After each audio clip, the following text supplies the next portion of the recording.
Isso aí, galera, estamos com mais um boletim aqui do Sai da Matrix na área. Hoje, gente, eu vou comentar um pouco sobre o que esperar do governo de Jair Bolsonaro, que deve começar daqui a um pouco mais de 2 semanas. E por que eu digo deve começar? Porque são tantas denúncias, são tantos escândalos, antes mesmo da posse, que a gente já para pensar se realmente é uma concretude a posse do futuro presidente. Eu acredito que sim, até porque eu acredito que o sistema está disposto a qualquer coisa para ratificar isso que vai acontecer. Mas vamos ver aqui rapidinho o que concretamente nós podemos dizer. Bolsonaro havia anunciado a redução de ministérios para 15. Entretanto, já anunciou 22 novos ministros. Também tinha prometido só usar nomes limpos. Eu não entendi muito bem o que ele quis dizer com isso, porque afinal de contas, dos 22 que ele indicou, 9 são réus ou investigados. Vamos começar pelo ministro-chefe, Onyx Lorenzoni.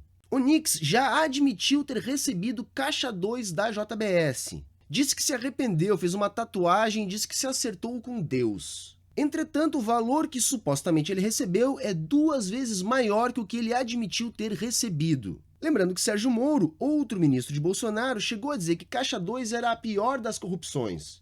Onyx será o ministro da Casa Civil, uma espécie de ministro-chefe que organiza as relações políticas do governo. Outro caso suspeito é do futuro ministro General Heleno. Ele, que será ministro da Segurança Institucional, foi condenado pelo TCU por ter assinado contratos irregulares no valor de 22 milhões de reais. Aí tem a ministra Tereza Cristina, da Agricultura. Essa é investigada por favorecimento à empresa JBS, na época que era secretária do agronegócio em Mato Grosso do Sul. Aí tem o exótico ministro Ricardo Salles, do Meio Ambiente, que virou uma espécie de subpasta, vai. Pois é, esse cara foi o candidato derrotado a deputado pelo Novo, que tinha como número de campanha um número da munição para espingardas. E ele fazia alusão com o combate ao MST. Esse cara é réu por improbidade administrativa. Responde a diversos processos por tráfico de influência. Ele era ex-secretário particular de Geraldo Alckmin. E ainda responde por dano ao erário público. Aí tem a também exótica ministra da Mulher, Família e Direitos Humanos. A religiosa radical Damares Alves. É, ela mesma, aquela que diz que viu Jesus numa goiabeira. Que diz que é a hora dos crentes governarem o Brasil. Pois é, a ONG que ela ajudou a fundar é alvo de 2 investigações do Ministério Público. Logo as ONGs que o Bolsonaro disse que não ia ter mais R$1 para ONG nenhuma.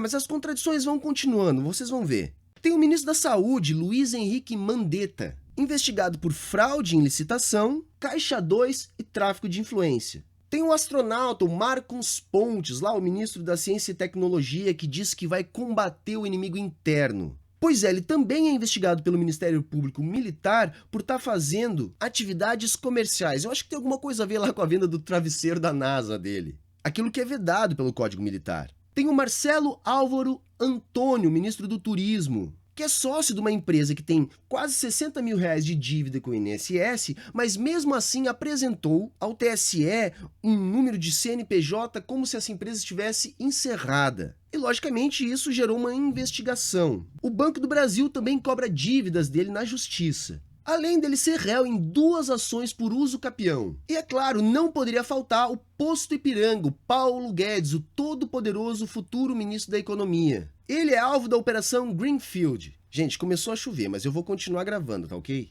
Que apura gestão fraudulenta nos fundos de pensão de empresas estatais. Paulo Guedes é o cara que trabalhou no Chile, na experiência dos Chicago Boys aqui na América do Sul, que levou o Chile a ser hoje um dos países de maior desigualdade social da América do Sul e que tem um dos problemas mais graves na sua previdência social, que foi privatizada, que é uma das propostas do Paulo Guedes.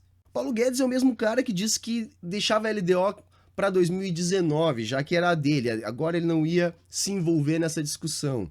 Ou seja, demonstrando uma ignorância total de como funciona essa legislação no Brasil, onde a LDO para 2019 é votada em 2018. Então parece que não temos nomes, digamos assim, limpos e nem novos no governo de Bolsonaro. E além desses camaradas pouco confiáveis que compõem metade do governo, Bolsonaro já conseguiu arrumar uma série de tretas diplomáticas absolutamente desnecessárias. Por exemplo, a confirmação da transferência da Embaixada Brasileira de Tel Aviv para Jerusalém, que certamente causará um desconforto no mundo árabe, que também é um grande parceiro comercial brasileiro.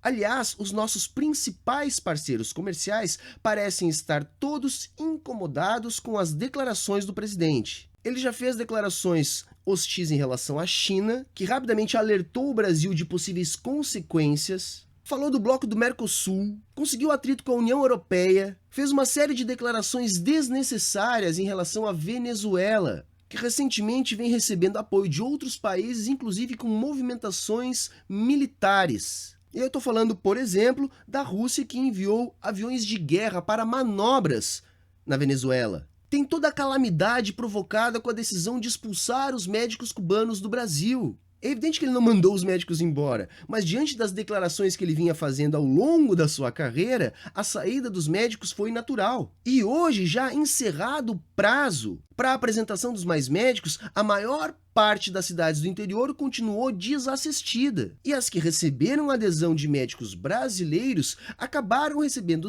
médicos que antes estavam na própria rede pública. Ou seja, o cobertor é curto. Ou as vagas dos mais médicos ficaram desocupadas, ou as que foram ocupadas com profissionais que já estavam na rede pública, ou seja, gerando um déficit na rede pública. E aí tem o golpe de misericórdia, que é o grave escândalo de corrupção envolvendo os laranjas assessores da família Bolsonaro. Mais de R$ 1.200.000 movimentados em um ano. Tudo documentado pelo COAF. Depósitos na conta de um assessor motorista, onde o mesmo, em datas que coincidem com os pagamentos, realizava saques num valor onde não era perceptível ao sistema financeiro, fazendo dezenas de saques pequenos e repassando dinheiro, inclusive com um cheque de R$ 24.000 para a própria primeira-dama. Pelo menos 9 assessores documentalmente envolvidos na denúncia.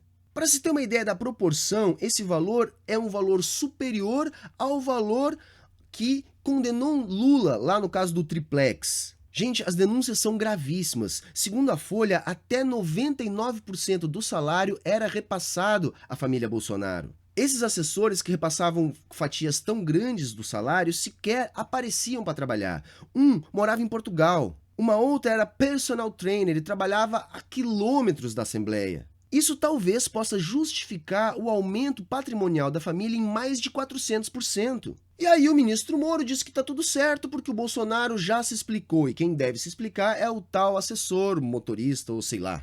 Esse que desde então está assumido sem dar uma única palavra. Gente, o Bolsonaro está na política há décadas e ele está envolvido em todo tipo de corrupção desses microescândalos, justamente porque ele sempre foi escanteado pelos grandes corruptos. Agora é a primeira vez que ele vai ter a oportunidade de se esbaldar com a grande política. Durante a campanha já apareceu muita coisa, os disparos em massa, o Caixa 2, os 250 mil repassados a uma empresa de publicidade fantasma, a Val, o irmão dele, funcionário fantasma. Enfim, denúncias nunca faltaram. E agora o cara ainda nem assumiu e já provocou uma série de estragos, tanto na economia quanto na saúde, e ainda apresenta um cartel de ministros que mais parece um hospício. Além de, como eu citei aqui no vídeo, muitos investigados ou réus. E um detalhe importante, nunca tivemos tantos ministros militares. Se esse governo falhar, será a falha dos militares. Só tivemos tantos militares assim no auge do regime militar no governo.